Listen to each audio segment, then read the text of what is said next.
credible reasons to believe that agents of the government of India were involved in the killing of a Canadian on Canadian soil. More broadly, you've heard me speak to this, we are extremely vigilant about any instances of alleged transnational repression, something we take very, very seriously.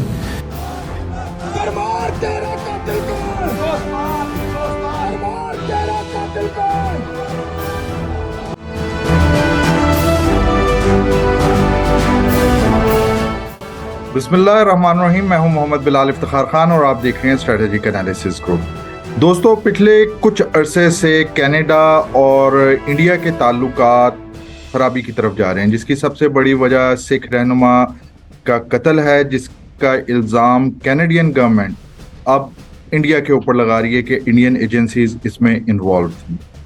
ये कत्ल तकरीबन जून की 15 तारीख को हुआ और उसके बाद 5 अलायंस जो है इंटेलिजेंस का, उसकी तहकीकात से ये चीज़ सामने आई कि इंडिया इसके अंदर इन्वॉल्व है और उसके बाद से डिटोरिएट हो रहा है। इधर से कनाडा की तरफ से इल्ज़ाम आता है, उधर से इंडिया की तरफ से उसका जवाब दिया जाता है और हद ये हो गई है इमेच्योरिटी की इंडियन गवर्नमेंट की कि इंडियन मीडिया जो है उसके ऊपर अब ऐसे गेस्ट आ रहे हैं जो कनाडा को न्यूक करने की बात कर रहे हैं और ट्रेड टॉक्स जो हैं वो रोक दी गई हैं, पोस्टपोन कर दी गई हैं। और आपको मैं बताता चलूं कि मामलात इतने सख्त हो गए हैं कि सफारतकार एक दूसरे के निकाले जा रहे हैं। वीजा सेक्शन जो है वो बंद कर दिया गया है। कैनेडियन गवर्नमेंट ने वार्निंग जारी की अपने शहरियों को कि वो इंडिया ना जाएं सिक्योरिटी की बेस पे। इन तमाम हालात के ऊपर हमने सोचा कि हम कनाडा में इस वक्त क्या सोच चल रही है, और इसीलिए आज हमारे जो गेस्ट हैं वो आतिफ रजाक, सीनियर जर्नलिस्ट हैं पाकिस्तान के, और हाल ही में माइग्रेट उन्होंने किया है कनाडा। तो हमने उनसे दरख्वास्त की कि वो थोड़ा सा टाइम निकालें और हमें बताएं कि इस वक्त क्या सिचुएशन चल रही है। अस्सलाम वालेकुम आतिफ, क्या हाल चाल है यार, कैसे हैं आप? जी अस्सलाम वालेकुम, बहुत शुक्रिया। अच्छा आतिफ, पहला सवाल मैं आपसे ये पूछना चाहता हूँ कि क्या हुआ कि एकदम कनाडा और इंडिया के ताल्लुकात इस नहज पे पहुंच गए कि सफारतकार निकाले जा रहे हैं, सिक्योरिटी के हवाले से अपने शहरियों को वार्निंग्स दी जा रही हैं, एक अलायंस में होते हुए, इंडो पैसिफिक अलायंस में होते हुए अब ये सिचुएशन हो गई है कि इंडियन मीडिया तो इस हद तक आ गया, कभी वो कैनेडियन प्राइम मिनिस्टर के ऊपर इल्जाम लगाते हैं कि वो ड्रग एडिक्ट हैं, कभी ये कहा जाता है कि न्यूक्लियर सबमरीन भेज के वहां पे किया जाए, कभी कुछ कहा जाता है। तो आप क्या समझते हैं कि कनाडा और इंडिया के एक ताल्लुकात जो हैं कैसे इस नहज पे पहुंचे?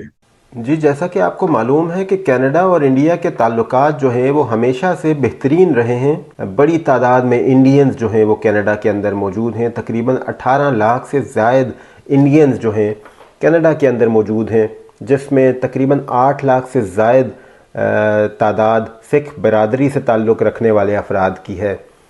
इसके अलावा इंडियन स्टूडेंट्स जो हैं वो बड़ी तादाद में कनाडा के अंदर आते हैं, यहाँ काम करते हैं, इनकी इंडस्ट्री को सहारा देते हैं।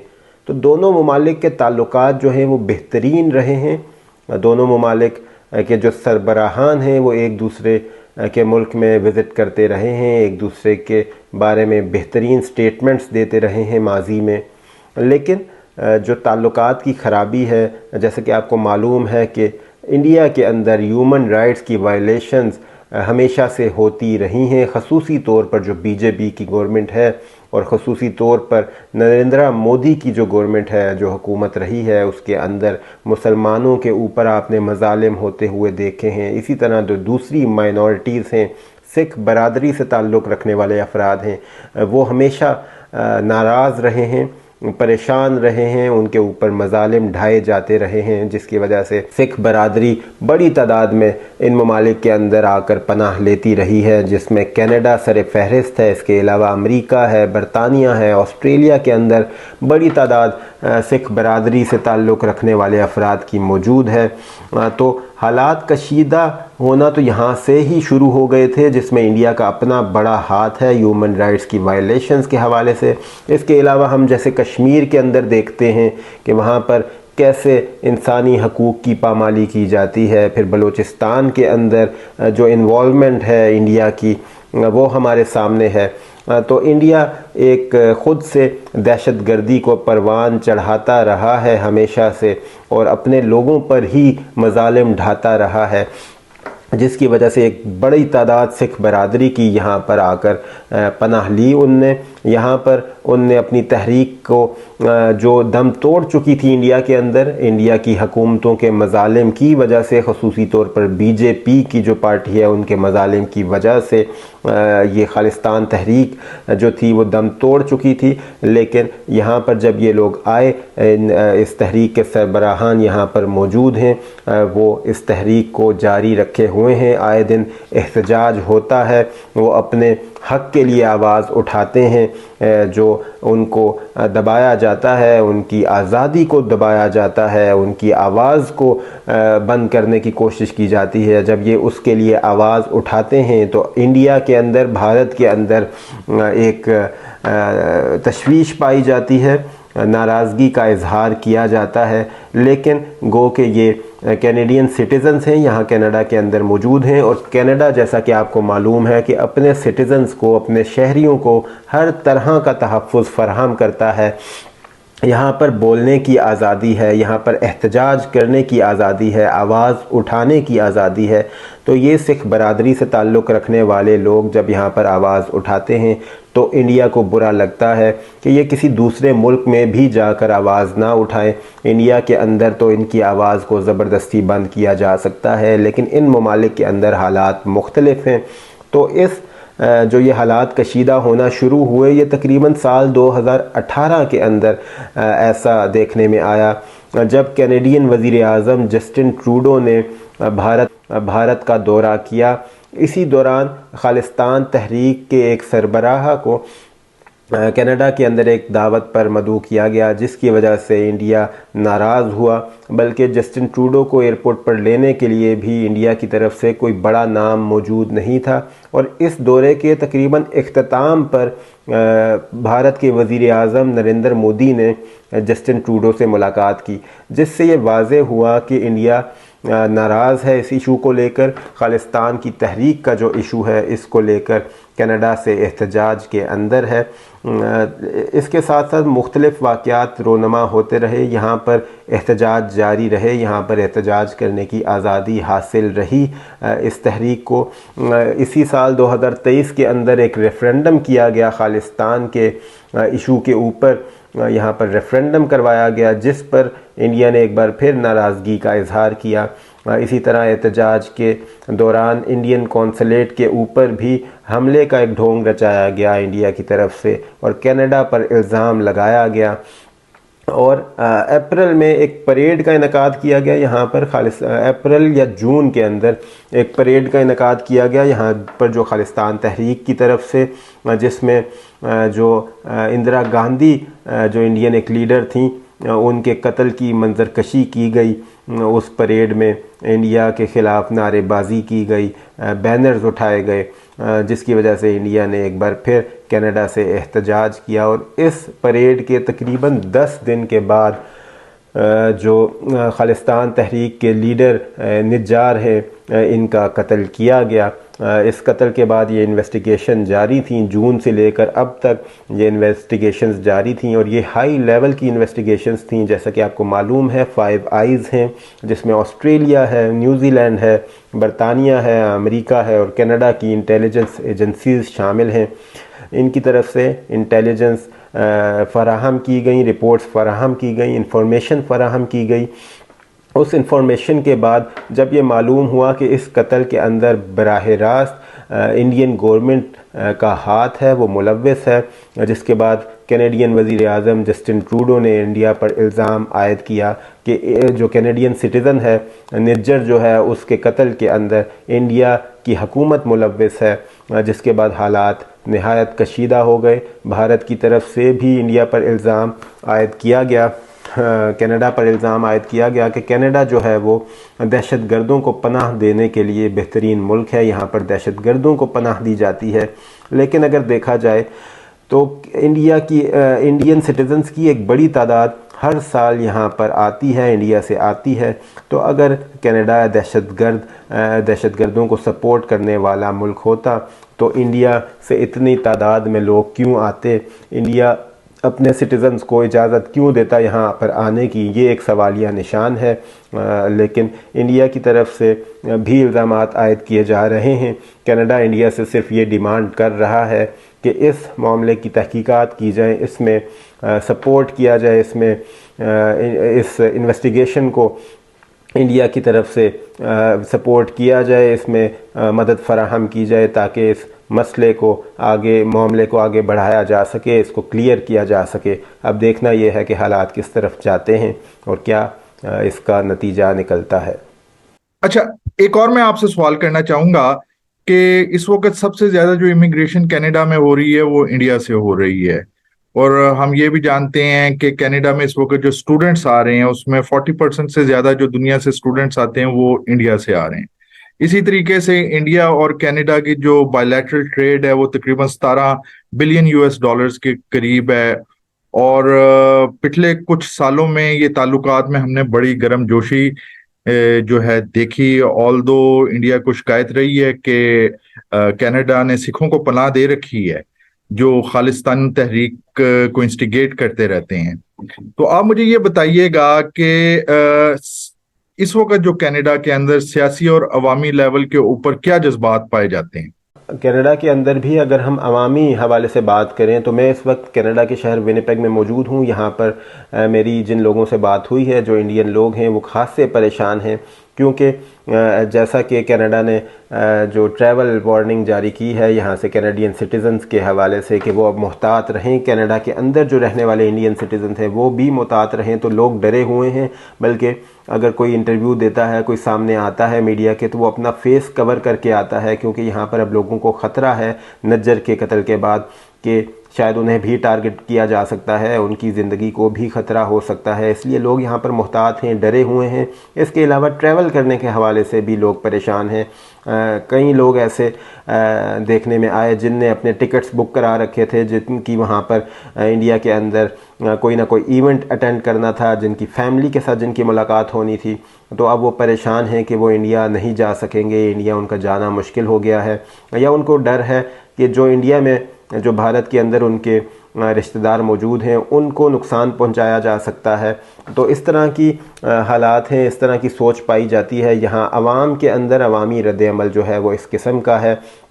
और ख़ास तौर पर सिख बरादरी में से कुछ लोगों से मेरी बात हुई तो उनका कहना था कि यहाँ पर तमाम सिख जो हैं वो इस खालिस्तान तहरीक को सपोर्ट नहीं करते, इसके साथ मुंसलिक नहीं हैं, लेकिन इस तहरीक के हवाले से एज़ अ होल सिख बरादरी को इस तहरीक का हमदर्द, इस तहरीक को सपोर्ट करने वाला देखा जाता है, शक की नज़र से देखा जाता है। यहाँ पर जो दूसरे इंडियंस मौजूद हैं जो हिंदू बरादरी से या दूसरी बरादरियों से ताल्लुक़ रखने वाले लोग हैं, तो उनके दरमियान भी आपस में टसल पाई जाती है, एक परेशानी, एक मुश्किल हालात पाए जाते हैं। तो ये एक यहाँ पर सिचुएशन है अवामी हवाले से, जो अवामी सतह पर। इसके अलावा अगर हम सियासी सतह सूरत हाल देखें तो यहाँ पर अच्छी खासी तादाद जो है वो सिख बरादरी की पार्लियामेंट के अंदर मौजूद है, वो आवाज़ उठा रहे हैं पार्लियामेंट के अंदर। जो पार्लियामेंट के अंदर जो सिख बरादरी के लीडर हैं वो इस केस को जस्टिन ट्रूडो के साथ खड़े हुए नज़र आते हैं, वो इस केस को इसी तरह देख रहे हैं, वो इंडिया के ऊपर इल्ज़ामात आयद करते हैं, इंडिया से मुतालबा कर रहे हैं कि वो इंडिया इस केस को देखे, इस पर इन्वेस्टिगेशन करे, इस पर कोई कार्रवाई करे, वो भी मुतालबा करते हुए नज़र आते हैं। बल्कि अभी हालिया दिनों में कई ऐसे एहतजाज किए गए, ऐसे चीज़ें सामने आई कि इंडिया का जो फ्लैग है उसको जलाया गया। इसी तरह नरेंद्र मोदी जो इंडिया के प्राइम मिनिस्टर हैं उनको जूतों के हार पहनाए गए। तो इस तरह के एहतजाज यहाँ पर जारी हैं, इंडिया के ख़िलाफ़ एहतजाज जारी हैं, लोग शदीद गम व गुस्से का इजहार कर रहे हैं। तो ये सिचुएशन है और कनाडा की हुकूमत की तरफ से एक फर्म स्टैंड ले लिया गया है। इससे कतई नज़र कि इंडिया एक उभरती हुई मईशत है, इंडियन यहाँ पर बड़ी तादाद में मौजूद हैं जो कनाडा की इकॉनमी को, कनाडा की जो यहाँ पर इंडस्ट्री है उसको सहारा देते हैं। कनाडा को भी इंडिया की ज़रूरत है, लेकिन कनाडा ने अपने सोवरेनिटी को पर सवाल ना आए, उनकी आज़ादी पर, उनकी जो इज़्ज़त है उस पर कोई हरफ ना आए, उसको बचाने के लिए एक स्टैंड लिया है। तो अब देखते हैं कि ये हालात कहाँ तक जाते हैं, क्योंकि जो कनाडा का हमसाया है, अमेरिका है, एक बड़ी ताकत है, इंडिया का भी वो एक साथी है। इंडिया को की ज़रूरत है अमेरिका को भी उस खित्ते में अपना असर व रसूख कायम करने के लिए। तो देखते हैं कि अमेरिका क्या इस पर कार्रवाई करता है, उसका क्या रद्द-ए-अमल होता है। लेकिन कनाडा ने अभी तक एक स्टैंड लिया हुआ है। गो के कनाडा हमें स्टैंड के अंदर, इस पूरे अमल के अंदर तन्हा नज़र आता है अभी तक, क्योंकि जितने भी बड़े ममालिक हैं जो कनाडा के साथी समझे जाते हैं, ऑस्ट्रेलिया है, बरतानिया है, अमेरिका है, उनने कोई बड़ी स्टेटमेंट इसके ऊपर जारी नहीं की। उनने बड़े मुहतात अंदाज में इसके ऊपर बात की है। तो कनाडा ने ही खुद से ही स्टैंड लिया हुआ है। देखते हैं आगे हालात किस साइड पर जाते हैं। आतिफ, आपसे मैं आखिरी सवाल करूंगा। मुझे पता है आप बड़े मसरूफ हैं और मैंने आपको गलत वक्त के ऊपर जगाया है, और आपने की सो काइंड ऑफ, क्योंकि आपने हमारे लिए टाइम निकाला। क्या देखते हैं आप मुस्तकबिल के अंदर ये ताल्लुकात जो हैं, क्या ये और डिटोरिएट होंगे, या आप समझते हैं कि मामलात पैचअप करेंगे? देखें, ये एक बहुत बड़ा इल्ज़ाम है, बहुत बड़ा एलिगेशन है। ये कोई नॉर्मल बात नहीं है। दोनों ममालिक के अंदर जो दरमियान हालात हैं इसी वजह से कशीदा हैं। कनाडा डिमांड कर रहा है इंडिया से कि इस पर कोई एक्शन लिया जाए, इस पर कार्रवाई की जाए। कनाडा की तरफ से भी अच्छा खासा एक स्टैंड लिया गया है, लेकिन बीच में अगर अमेरिका इन्वॉल्व होगा, ऑस्ट्रेलिया इन्वॉल्व होगा, जिसको दोनों ममालिक उसको ज़रूरत है, दोनों ममालिक की, दोनों ममालिक उसके लिए एक जैसे हैं, एक जैसी वैल्यू रखते हैं। तो यहाँ पर आपको जैसे मालूम है कि आजकल अखलाकी या इंसानी बुनियादों पर एक दूसरे की हमायत नहीं की जाती, बल्कि ताकत और पैसे को भी देखा जाता है। तो इंडिया एक उभरती हुई मईशत है। फिर खित्ते के अंदर चाइना को काबू करने के लिए अमेरिका और दूसरे ममालिक को इंडिया की ज़रूरत है। तो इंडिया के ऊपर डायरेक्टली जो है वो दबाव बढ़ता हुआ नज़र नहीं आता। यही वजह है शायद कि इंडिया भी खुलकर खेल रहा है, क्योंकि इंडिया को भी आशीर्वाद हासिल है दूसरे ममालिक की। जैसा कि इंडिया ने कैनेडियन हाई कमिश्नर को मुल्क बदर किया, इसी तरह इंडिया भी उसी तरह स्टैंड लिए हुआ है, क्योंकि इंडिया को मालूम है कि उसकी बैक पर भी एक पावर मौजूद है, उसको भी सपोर्ट हासिल है। पहले तो हम देखते थे इंडिया की तरफ से जो ह्यूमन राइट्स की वायलेशंस होती थी, कश्मीर के अंदर होती थी, फिर इन्वॉल्वमेंट जो थी बलूचिस्तान के अंदर, पाकिस्तान में इंडियन इन्वॉल्वमेंट्स के शवाहिद मिलते रहे थे। लेकिन अब इंडिया एक उभरती हुई ताकत है। इंडिया को मालूम है कि उसकी भी एक वैल्यू है, हैसियत है, जिसकी वजह से वो बड़े स्टेप्स लेने की तरफ दलेरी से बड़े स्टेप्स ले रहा है।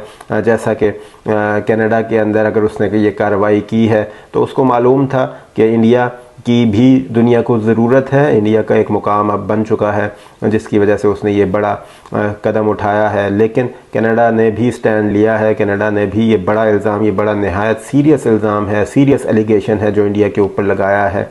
तो अब देखते हैं कि अगर अखलाकी तौर पर, इंसानियत के नाते अगर इस पूरे सिलसिले को लेकर चला जाता है तो इंडिया के ऊपर दबाव बढ़ेगा। लेकिन दूसरे ममालिक के भी स्टेक्स मौजूद हैं, दूसरे ममालिक के भी इंडिया के साथ ताल्लुकात इस किस्म के हैं कि इस मामले को मेरी नज़र में रफ़ा दफ़ा किया जाएगा, एक दूसरे के साथ ताल्लुकात को बेहतर करने की तरफ तवज्जो दी जाएगी। अमेरिका इस मामले में आपको मालूम है कि सालसी कराने में उसका किरदार अहम होगा।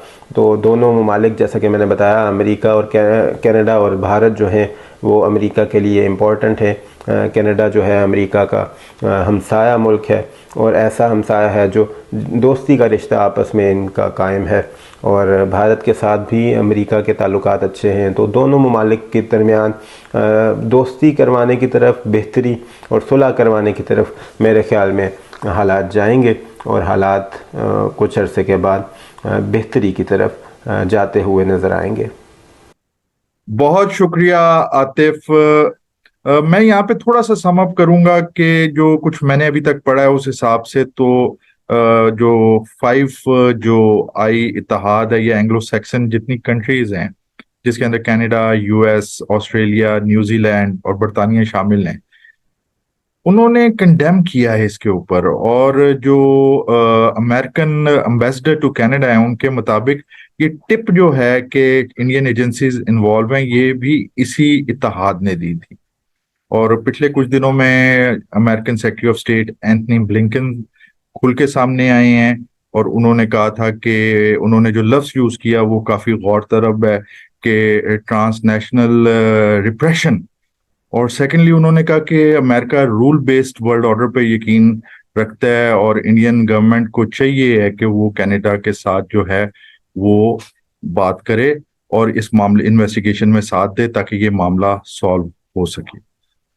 इसके साथ ही कल हम और प्रोग्राम करेंगे, ज़रा इसके ऊपर ज़्यादा तफसीली बात करेंगे जिसमें मेरे साथ 2 इम्पोर्टेंट गेस्ट होंगे और हम देखेंगे कि इस वक्त अमेरिकन जो है वो रिएक्शन क्या है और बेसिकली क्या ये एक शहरी कैनेडियन शहरी की कनाडा के अंदर जो एक कत्ल है बेसिक वो मामला है या इसमें जो ग्लोबल पॉलिटिक्स है और ख़ासतौर पे इंडिया का जो स्टैंड है कि एक तरफ रशिया के साथ ताल्लुकात और दूसरी तरफ अमेरिका के साथ भी करीबी ताल्लुकात, ब्रिक्स और इसी तरीके से जो एक पॉलिसी तजादात नज़र आ रहे हैं, क्या वो वजह है जिसकी वजह से ये एक सबक सिखाने के लिए ये एंग्लो सैक्सन अलायंस जो है वो इंडिया को टफ टाइम देने की कोशिश कर रहा है। अगले प्रोग्राम तक के लिए मुझे मोहम्मद बिलाल इफ्तिखार को इजाज़त दीजिए।